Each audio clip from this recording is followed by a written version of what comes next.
Hello ചങ്ങാതിക്കുട്ടൻ family വ്ളോഗിൻ്റെ പുതിയൊരു വീഡിയോയിലേക്ക് എല്ലാവർക്കും സ്വാഗതം. എന്തൊക്കെയുണ്ട് എല്ലാവരും വിശേഷം? എല്ലാവർക്കും സുഖം തന്നെയല്ലേ? ഞാനിവിടെ സുഖമായിട്ടിരിക്കണം. അപ്പോൾ കുട്ടികൾക്ക് കുളിക്കാനായിട്ടുള്ള വെള്ളമൊക്കെ വെച്ചിട്ടുണ്ട് കേട്ടോ. അതിനുശേഷം ചോറിന് അരി അടുപ്പത്തിട്ടിട്ടുണ്ട്. അതിന് മേലെ കുറച്ച് വെള്ളം കൂടി വെച്ച് കൊടുത്തിട്ടുണ്ട് കേട്ടോ. പിന്നെ ഇത് കഴിക്കാനായിട്ട് ഉണ്ടാക്കുന്നത് ഇഡ്ഡലിയാണ്. ഇഡ്ഡലി ഞാൻ എങ്ങനെ ഉണ്ടാക്കിയെടുത്തതെന്ന് അറിയോ? പച്ചരി അരച്ച് കൂട്ടാതെയാണ് കേട്ടോ. നമ്മൾ നൂൽപുട്ടിനും പത്തിരിക്കൊക്കെ കൂടെ പൊടിച്ചിട്ടുണ്ടായിരുന്നു പച്ചരി. ആ പൊടി വെച്ചിട്ടാണ് കേട്ടോ ഇഡ്ഡലി ഉണ്ടാക്കിയെടുത്തത്. ആദ്യം ഉഴുന്ന് വെള്ളത്തിലിട്ടു. അതിനുശേഷം നമ്മൾ അരയ്ക്കുന്ന സമയത്ത് ഈ പൊടിയും കൂടി കൂട്ടിയതിന് ശേഷം അരച്ചെടുക്കുക കേട്ടോ ചെയ്ത്. നല്ല സോഫ്റ്റ് ഇഡ്ഡലിയാണ് കേട്ടോ ഉണ്ടാക്കിയെടുത്തത്. അതിനായിട്ട് ഇഡ്ഡലി തട്ടൊക്കെ എടുത്തു. അതിലേക്ക് കുറച്ച് എണ്ണ പുരട്ടിയിട്ടുണ്ട്. പിന്നെ നമ്മൾ മാവ് അതിലേക്ക് കോരി ഒഴിച്ച് കൊടുക്കും. നിങ്ങൾ ഇങ്ങനെയാണോ ഇഡ്ഡലി ഉണ്ടാക്കിയെടുക്കാറ്? എങ്ങനെയാണ് വെച്ചെന്ന് കമൻറ്റ് ചെയ്തേക്കണേ. ഞാനിത് ആദ്യമായിട്ടാണ് ഇങ്ങനെ ഇഡ്ഡലി ഉണ്ടാക്കിയെടുത്തത്. അത് അടിപൊളിയായിട്ട് കിട്ടുകയും ചെയ്തു കേട്ടോ. നല്ല സോഫ്റ്റായിട്ടുണ്ടായിരുന്നു ഇഡ്ഡലി കേട്ടോ. എല്ലാവർക്കും ഇഷ്ടപ്പെടുകയും ചെയ്തു കേട്ടോ. ഞാനത് ശരിയാവോ ഇല്ലയെന്നൊന്നും അറിയില്ലായിരുന്നു. ശരിയായിട്ടില്ലെങ്കിൽ ദോശ ഉണ്ടാക്കാമെന്ന് വിചാരിച്ചിട്ട് അങ്ങനെ നമ്മൾ ചെയ്തെടുക്കുകയായിട്ട് ചെയ്തത്. പിന്നെ ഞാൻ ഇഡ്ഡലിയിലേക്ക് സാമ്പാർ തയ്യാറാക്കാനായിട്ട് കഷ്ണങ്ങളൊക്കെ എടുത്തിട്ടുണ്ട് കേട്ടോ. ഉരുളക്കിഴങ്ങ്, കുമ്പളങ്ങ, ഒരു ചെറിയൊരു കഷ്ണം ചേന, വഴുതനങ്ങ ഒക്കെ ഉണ്ടായിരുന്നു. അതൊക്കെ വെച്ചിട്ട് ചെറിയൊരു സാമ്പാർ.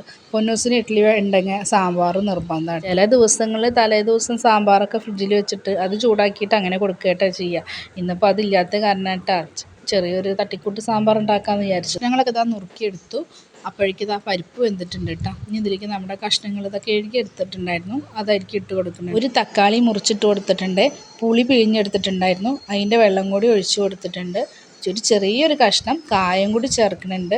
പിന്നെ ഒരു തക്കാളി മുറിച്ചിട്ട് കൊടുക്കുന്നുണ്ട്. ആവശ്യത്തിന് കുറച്ച് ഉപ്പും മഞ്ഞൾപ്പൊടിയും കൂടി ചേർക്കുന്നുണ്ട്. ഇനി നമുക്ക് അടച്ച് വെച്ചിട്ടൊന്ന് വേവിച്ചെടുക്കാം. അപ്പോഴേക്കും ഞാനിത് നാളികേരമൊക്കെ ചിരവി എടുത്തിട്ടുണ്ട് കേട്ടോ. അതിലേക്ക് ആദ്യം ഉലുവ പൊട്ടിച്ചതിന് ശേഷം നാളികേരം ഇട്ട് കൊടുത്തു. നാളികേരത്തിലേക്ക് ചുവന്നുള്ളിയും വെളുത്തുള്ളി കറിവേപ്പിൻ്റെ ഇലയും കൂടി ഇട്ട് കൊടുത്തു. ഒന്ന് മൂത്ത് വന്നപ്പോൾ മഞ്ഞൾപ്പൊടി അല്ല കേട്ടോ, മല്ലിപ്പൊടി, മുളക് പൊടി, പിന്നെ സാമ്പാർ പൊടിയും കൂടി ചേർത്ത് കൊടുത്തിട്ടുണ്ട് കേട്ടോ. ഇനി ഇതിൻ്റെ പച്ചമണം പോകുന്നവരെ ഒന്ന് നന്നായിട്ട് ഇളക്കിയതിന് ശേഷം നമുക്ക് മാറ്റി വയ്ക്കാം. ചൂടാറിയതിന് ശേഷം നമുക്ക് അരച്ച് ചേർക്കാം കേട്ടോ. അപ്പോഴേക്കും ഇഡ്ഡലിക്ക് നന്നായിട്ട് വെന്ത് കിട്ടിയിട്ടുണ്ട് കേട്ടോ. നല്ല സോഫ്റ്റ് ഇഡ്ഡലി കേട്ടോ. ഇത്രയ്ക്കും സോഫ്റ്റായി കിട്ടുമെന്ന് ഞാൻ വിചാരിച്ചില്ല കേട്ടോ. നല്ല സോഫ്റ്റ് ഉണ്ട് ഇഡ്ഡലി. നല്ല ചെറിയ ഇഡ്ഡലി കേട്ടോ.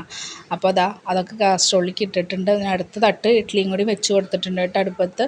അതായി വരുമ്പോഴേക്കും സാമ്പാറൊക്കെ തയ്യാറാക്കി എടുക്കാം. അപ്പോൾ വെണ്ടക്കായും വറുത്ത് അതിലേക്ക് ഇട്ടിട്ടുണ്ട് കേട്ടോ. അതൊക്കെ ഒന്ന് വെന്ത് വന്നതിന് ശേഷം അരപ്പ് അതിൽ അരച്ച് ചേർത്ത് കൊടുത്തിട്ടുണ്ട്. ഒന്ന് തിളച്ചതിന് ശേഷം നമുക്ക് കടുക് പൊട്ടിച്ചെടുക്കാം കേട്ടോ. പിന്നെ ചമ്മന്തി ഉണ്ടാക്കാനായിട്ട് സവോളയും തക്കാളിയും വറ്റൽമുളക് കറിവേപ്പിൻ്റെ ഇലയും കൂടി ഒക്കെ ഒന്ന് വഴറ്റിയെടുക്കുന്നുണ്ട്. അത് വഴറ്റിയെടുത്തതിന് ശേഷം നമുക്ക് ചൂടാറിയതിന് ശേഷം അരച്ചെടുക്കാം കേട്ടോ. നമ്മൾ ഒരുവിധം വീഡിയോയിലൊക്കെ കാണിക്കുന്നതാണ് കേട്ടോ ഈ തക്കാളി ചമ്മന്തിയുടെ റെസിപ്പി. അപ്പോൾ ഇതുപോലെയൊക്കെ ഒന്ന് ഉണ്ടാക്കി നോക്കണം എല്ലാവരും. അടിപൊളി ടേസ്റ്റായിട്ട് അടിപൊളി ചമ്മന്തിയാണ്. പിന്നെ ചട്നിയും കൂടി ഉണ്ടാക്കി എടുത്തിട്ടുണ്ട്. സാമ്പാർ ഒക്കെ റെഡി ആക്കിയിട്ട് മേശപ്പുറത്ത് കൊണ്ടുവന്ന് വെച്ചിട്ടുണ്ട്. കുട്ടികളൊക്കെ കഴിച്ചിട്ട് അവരൊക്കെ പോയിട്ട് അപ്പോൾ പൊന്നൂസും കഴിച്ചു. അതിന് ശേഷമായിട്ടാണ് ഞാൻ കഴിക്കുന്നത്. ഇത് ഇഡ്ഡലിപ്പൊടിയാണ്. അപ്പോൾ എനിക്ക് നല്ല ഇഷ്ടമാണ് കേട്ടോ. അപ്പോൾ അത് കഴിക്കാനായിട്ട് എടുത്തിട്ടുണ്ട്. 2 ഇഡ്ഡലി എടുത്തിട്ടുണ്ട് കേട്ടോ. ചട്നി ഉണ്ട്, ചമ്മന്തി ഉണ്ട്, സാമ്പാറുണ്ട്, ഇഡ്ഡലിപ്പൊടി ഉണ്ട് കേട്ടോ. അടിപൊളിയായിരുന്നു കേട്ടോ രാവിലത്തെ ബ്രേക്ക്ഫാസ്റ്റ്. ഉച്ചയ്ക്ക് ഒന്നും കറി വയ്ക്കില്ല എന്നിട്ട് വിചാരിച്ചത്. സാമ്പാറുണ്ടല്ലോ, പിന്നെ ഉപ്പേരി എന്തെങ്കിലും ഉണ്ടാക്കിയാൽ മതി എന്നാണ് വിചാരിച്ചത്. അപ്പോഴാണ് ഏട്ടത് മീൻ കൊണ്ടുവരുന്നത്. അത് സ്രാവും. അപ്പം തന്നെ കറി വയ്ക്കാമെന്ന് വിചാരിച്ചു. അപ്പോൾ വറക്കാനായിട്ടുള്ളത് കുറച്ച് മാറ്റി വെച്ചു കേട്ടോ. അതിലേക്ക് മുളക് പൊടി, മഞ്ഞൾപ്പൊടി, ഉപ്പൊക്കെ ഇട്ടിട്ട് ഒന്ന് തിരുമ്മിയെടുക്കാമെന്ന് വിചാരിച്ചു. സ്രാവൊക്കെ നമ്മൾ വല്ലപ്പോഴൊക്കെ മേടിക്കുള്ളൂ, അങ്ങനെ കിട്ടുള്ളൂ കേട്ടോ. അപ്പോൾ വറുത്തരച്ചിട്ടാട്ടന്ന് സ്രാവ് കറി വയ്ക്കുന്നത്. അപ്പോൾ ആദ്യം തന്നെ മീൻ വറക്കാനുള്ളത് ഞാൻ മാറ്റി വയ്ക്കുകയാണ് കേട്ടോ. ഇന്നും മുളക് തിരുമ്മി വെച്ചതിന് ശേഷം കുറച്ച് ഒരു അരമണിക്കൂറോളം നമ്മൾ മാറ്റി വയ്ക്കുക. കറിയൊക്കെ ആകുമ്പോഴേക്ക് ഇത് വറുത്തെടുക്കാമല്ലോ. അപ്പോൾ മുളകൊക്കെ തിരുമ്മി എടുത്തിട്ടുണ്ട് കേട്ടോ. ഇനി നമുക്ക് മാറ്റി വയ്ക്കാം. കറിയിലേക്ക് നാളികേരം വറുത്തെടുക്കാനായിട്ട് ചീനച്ചട്ടി അടുപ്പത്ത് വെച്ചു. അതിലേക്ക് കുറച്ച് വെളിച്ചെണ്ണ ഒഴിച്ചു. പിന്നെ നാളികേരം ഇട്ട് കൊടുത്തിട്ടുണ്ട് കേട്ടോ. ഇനി ഇതൊന്ന് വറുത്തെടുക്കണം കേട്ടോ. വറുത്തെടുത്തതിന് ശേഷം നമുക്ക് മസാലകളൊക്കെ ചേർത്ത് കൊടുക്കണം. ആവശ്യത്തിന് കുറച്ച് കറിവേപ്പിൻ്റെ ഇലയും കൂടി നമ്മൾ നാളികേരത്തിൽ ചേർത്ത് കൊടുക്കുന്നുണ്ട്. ഇതൊന്ന് മൂത്ത് വന്നതിന് ശേഷം മഞ്ഞൾപ്പൊടി, മുളക് പൊടി, മല്ലിപ്പൊടി അതും കൂടി ചേർത്ത് കൊടുക്കുന്നുണ്ട്. പിന്നെ കുറച്ച് പെരുംജീരകം കൂടി ചേർക്കുന്നുണ്ട് കേട്ടോ. ഇനി ഇതിൻ്റെ പച്ചമണം പോകുന്ന വരെ നന്നായിട്ട് ഇതൊന്ന് ഇളക്കി കൊടുക്കണം. കരിയാതെ നമുക്ക് എടുക്കുകയും വേണം കേട്ടോ. അപ്പോൾ നന്നായിട്ട് മസാലയൊക്കെ ഒന്ന് മൂത്ത് വന്നതിന് ശേഷം നമുക്കിതൊന്ന് മാറ്റി വയ്ക്കാം. അതിനുശേഷം ചൂടാറിയതിന് ശേഷം നമുക്കിതൊന്ന് അരപ്പൊക്കെ ഒന്ന് അരച്ചെടുക്കണം കേട്ടോ. നിങ്ങളിങ്ങനെയാണോ സ്രാവ് കറിയൊക്കെ വയ്ക്കുക? അപ്പോൾ എങ്ങനെയാണെങ്കിലും ഒന്ന് കമൻറ്റ് ചെയ്തേക്കണേ. അതിനുശേഷം സ്രാവൊക്കെ നന്നായിട്ട് കഴുകി എടുത്തതിന് ശേഷം അതിലേക്ക് പച്ചമുളകും കറിവേപ്പിൻ്റെ ഇലയും തക്കാളിയും കൂടി ഇട്ട് കൊടുത്തിട്ടുണ്ട് കേട്ടോ. മഞ്ഞൾപ്പൊടി ഞാൻ 1 ടീസ്പൂൺ അങ്ങോട്ട് മഞ്ഞൾപ്പൊടി ഇട്ട് കൊടുത്തിട്ടുണ്ട്. എന്നിട്ട് ഇതിലേക്ക് നമ്മൾ അരപ്പുണ്ടല്ലോ അത് ചേർത്ത് കൊടുക്കുന്നുണ്ട് കേട്ടോ. ഞാൻ നേരത്തെ മസാല പുരട്ടിയെടുത്തില്ലേ വറക്കാനായിട്ട്, ആ ചട്ടിയിൽ തന്നെയാണ് കേട്ടോ നമ്മൾ മീൻ കറി തയ്യാറാക്കണത്. അപ്പോൾ ഉപ്പും കൂടി ചേർത്ത് കൊടുത്തിട്ടുണ്ട്, അരപ്പും കൂടി ഒഴിച്ച് കൊടുത്തിട്ടുണ്ട് കേട്ടോ. ഇനി നന്നായിട്ട് ഇതൊന്ന് ഇളക്കിയെടുക്കണം. 1 ടീസ്പൂണ് വെളിച്ചെണ്ണയും കൂടി ഒഴിച്ച് കൊടുക്കുന്നുണ്ട്.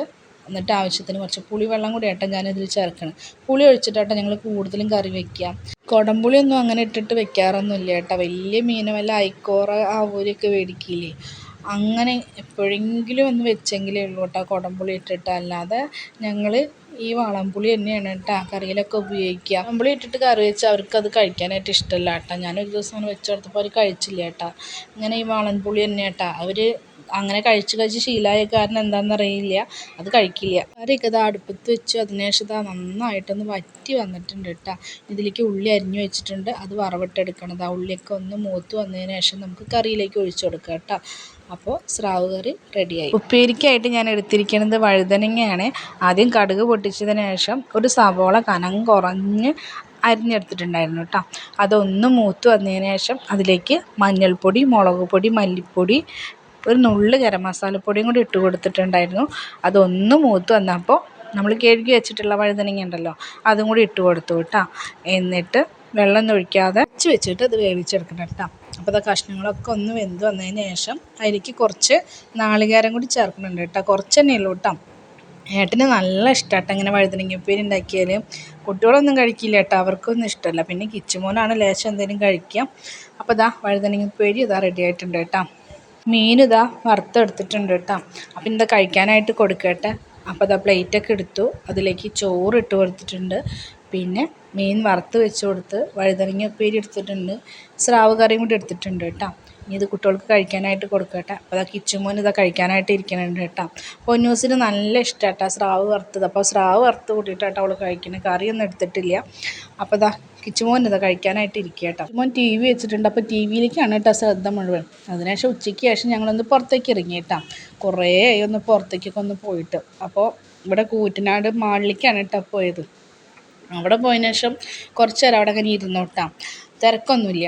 അപ്പോൾ ഉപ്പിലിട്ടത് മേടിച്ചു, മാങ്ങ, നെല്ലിക്കയൊക്കെ കേട്ടോ. അപ്പോൾ 3 മേടിച്ചുള്ളൂ. ഇനി കുട്ടികൾ കഴിക്കാന്ന് വെച്ചെങ്കിൽ മേടിക്കുക വെച്ചിട്ട് മാങ്ങയും നെല്ലിക്കയൊക്കെ കേട്ടോ. അപ്പോൾ അവർക്കൊക്കെ നല്ല ഇഷ്ടമായി. അപ്പം പിന്നെയും പോയി മേടിക്കാനായിട്ട് ഏട്ടൻ പോയതാണ്. കഴിച്ചതിന് ശേഷം മേടിച്ചതാണ്. ഇത് എന്താ അതിൻ്റെ പേരെന്ന് എനിക്കറിയില്ല കേട്ടോ. അപ്പോൾ കുട്ടികൾക്ക് ഇഷ്ടമാണെന്ന് പറഞ്ഞിട്ട് മേടിച്ചതാണ്. അറിയാവുന്നവരൊന്ന് കമൻറ്റ് ചെയ്തേക്കണേ. അപ്പോൾ ഇതൊക്കെ കഴിച്ചു കേട്ടോ. അപ്പോൾ ഒരുപാട് സന്തോഷമുള്ള ദിവസമായിരുന്നു കേട്ടോ. നമ്മൾ എന്നിപ്പം ചോറയ്ക്കുക, കൂട്ടാൻ വയ്ക്കുക, അടിക്കുക, തുടയ്ക്കുക, തിരുമ്പുക, ഇതൊക്കെ തന്നെയല്ലേ നമ്മൾ ഡെയിലി ചെയ്യണ പണി. അതിൽ നിന്ന് നമുക്ക് എന്തെങ്കിലും ഒരു സന്തോഷം വേണ്ടേ. സന്തോഷം ഇല്ല എന്നല്ല കേട്ടോ പറയണത്, ദിവസവും നമ്മൾ ചെയ്യണ കാര്യങ്ങളല്ലേ എന്നും ചെയ്തുകൊണ്ടിരിക്കുന്നത്. നമുക്കും ആഗ്രഹങ്ങൾ ഉണ്ടാവില്ല ഒന്ന് പുറത്തേക്ക് പോകണം എന്നൊക്കെ. അപ്പോൾ അത് കാരണം ഒന്ന് പുറത്തേക്ക് വന്നതാണ് കേട്ടോ. അതൊരു നന്നായിട്ട് എൻജോയ് ചെയ്തു. കുട്ടികൾക്കായാലും ഒരുപാട് സന്തോഷമായിട്ടാ.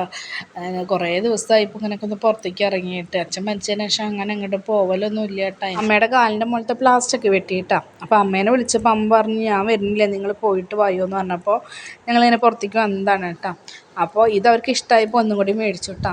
അപ്പോൾ അതൊക്കെ കഴിച്ചതിന് ശേഷം പിന്നെ ഞങ്ങൾ വീട്ടിലേക്ക് പോന്നു കേട്ടോ. നന്നായിട്ട് എൻജോയ് ചെയ്തു. ഒരുപാട് സന്തോഷമായി. ഒരുപാട് നാളുകൾക്ക് ശേഷം ഇങ്ങനെ പുറത്തേക്കൊക്കെ ഇറങ്ങിയതല്ലേ. അപ്പോൾ ഒരുപാട് സന്തോഷമായി കേട്ടോ. അപ്പോൾ ഇന്നത്തെ വീഡിയോ ഇത്രയൊക്കെ തന്നെയുള്ളൂ. ഇഷ്ടപ്പെട്ടെങ്കിൽ മാക്സിമം എന്നെ സപ്പോർട്ട് ചെയ്യുക. നിങ്ങൾ സപ്പോർട്ട് ചെയ്താൽ മാത്രമേ എനിക്ക് മുന്നോട്ടേക്ക് വരാൻ പറ്റുള്ളൂ കേട്ടോ. വാച്ച് ഓവറൊന്നും തീരെ ഇല്ല കേട്ടോ, തീരെ വ്യൂസും ഇല്ല. അപ്പോൾ എല്ലാവരും എന്നെ സപ്പോർട്ട് ചെയ്യാം കേട്ടോ. അപ്പോൾ അടുത്ത വീഡിയോയുമായിട്ട് ഞാൻ വേറെ ദിവസം വരാം കേട്ടോ. ടാറ്റാ.